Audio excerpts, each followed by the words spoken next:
was about the practice of yoga. The practice of yoga is not just some physical postures called asanas. And the practice of yoga is not just some breathing techniques called pranayama, which is what it is largely known for. One of the practices of yoga that is very crucial in dealing with the global social issues that we are confronted with is self-control.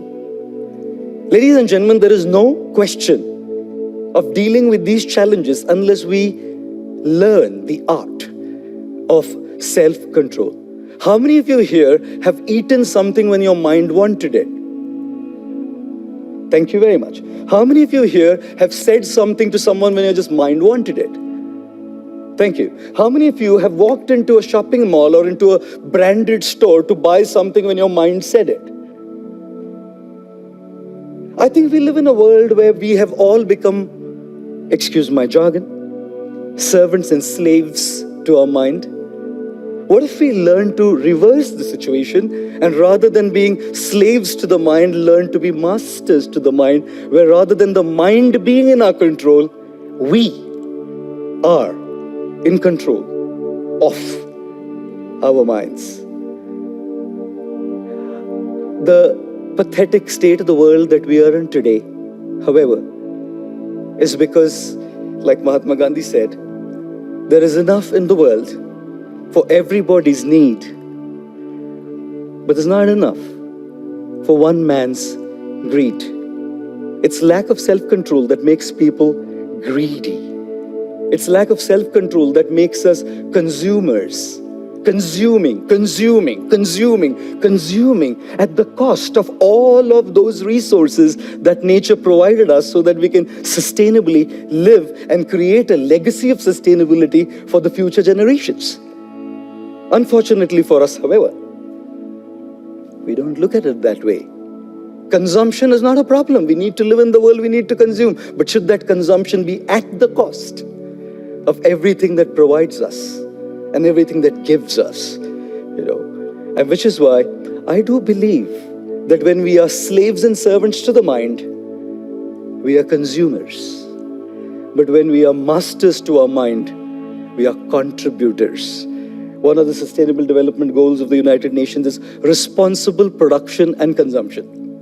Be responsible in consuming and be responsible in producing. How are we going to be responsible in consuming and responsible in producing? The practice of yoga teaches us the art of self-control. And which is why I always say that look at the mind carefully. Before we find external solutions, we need to look at internal solutions of being in control. Most places where I go, there's a lot of discussion on these subjects, but the kind of consumption that happens by the same people who talk about it, unfortunately, is something that can be alarming.